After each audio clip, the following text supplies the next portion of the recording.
I thought I'd make a short video just to show you a little trick I've found associated with the variable assist power steering system on the VX80 series Land Cruisers. The way the variable assist power steering system works is that the solenoid sits down at low speeds and allows full flow from the power steering pump. However, as you increase in speed, and I think it's around 40 kilometers an hour, the solenoid is activated and it pushes the piston up, and that reduces the flow to the power steering box, and it makes the steering a lot stiffer, which is much easier to drive with. So that's how essentially I understand it works. One of the problems is that the steering can often feel really stiff, particularly when you're going slow. And generally this is associated with the piston inside the variable assist solenoid being stuck. Gets all gunky in here.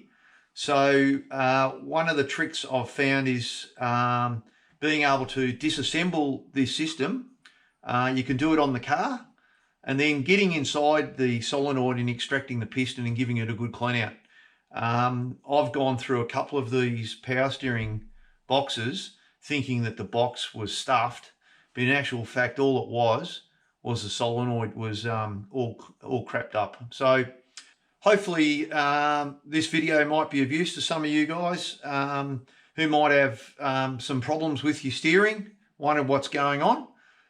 This can certainly be done on the car, and I would suggest maybe having a crack at this first before thinking about looking at the steering box itself, because it might be a really simple and cheap solution. But anyway, the way you go about pulling it off is obviously you unplug the solenoid, which is this part here. There's a 10mm nut on the very top of the solenoid, so you just crack that, and what happens is generally that nut will just wind, the bolt will wind right out. So the bolt itself is attached to this spindle through the middle, so the spindle's fixed.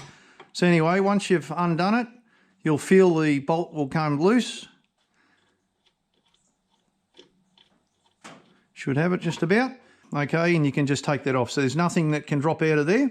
So the actual piston itself is inside this, this little piece in here. So what we need to do is remove this. So what you need is a 34mm deep socket.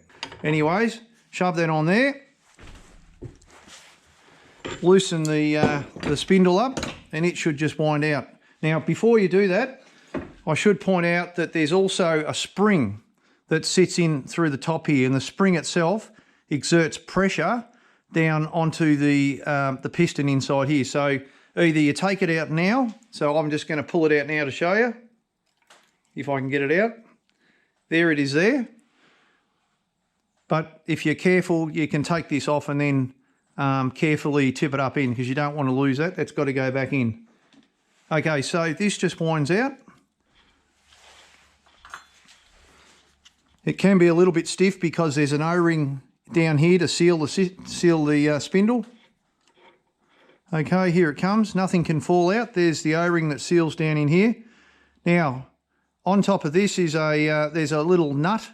You need an 11mm spanner to undo that. So what I'm going to do is I'll just move this over to another vise, and I'll show you how to pull it apart. Okay, so all I do is I just stick the spindle in a vise, and this just should come off really easy with an 11mm spanner. It's just a nut, essentially a captive nut, can get a bit sticky.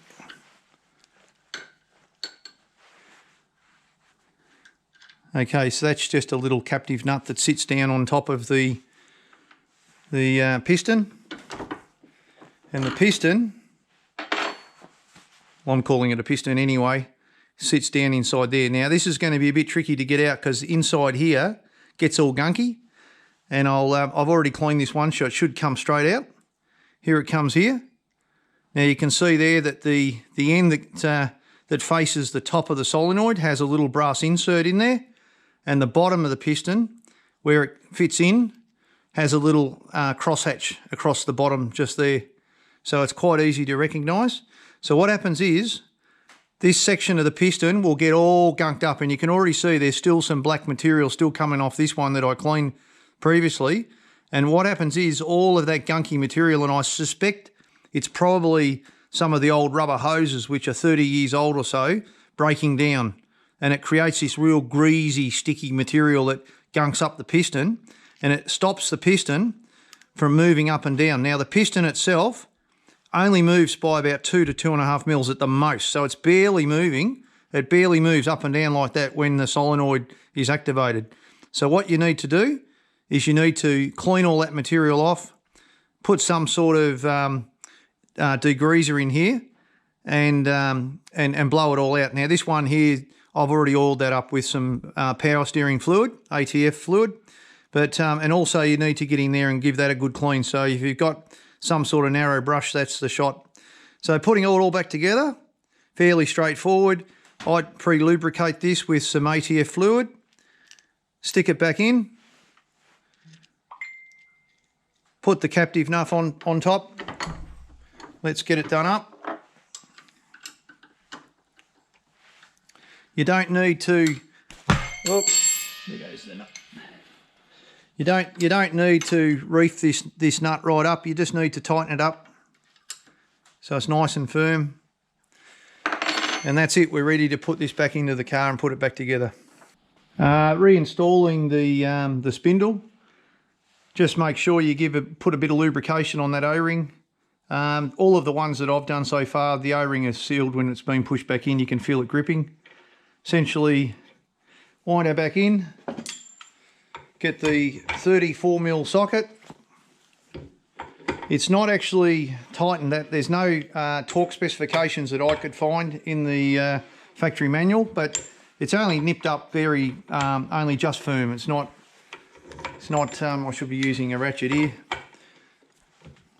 Anyway, look, you just give it a little bit of a nib. It's not particularly. There's an O-ring in under there that seals this, so this is just really nibbing it down.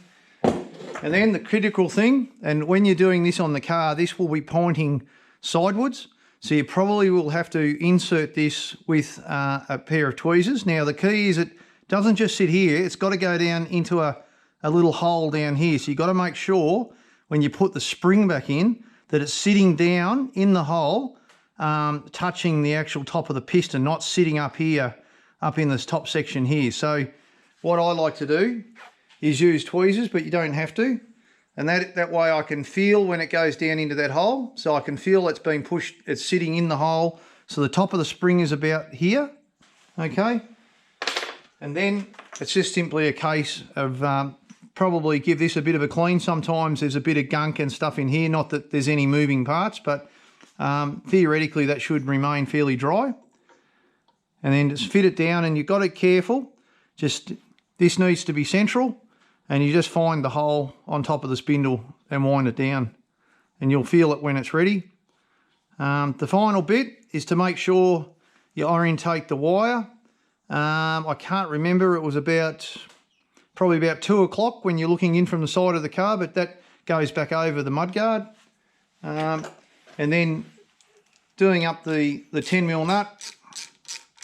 It doesn't need to be nibbed up too tight, just firm. There's a little rubber O-ring under there which you've got to be careful not to destroy. And really that's all there is to it.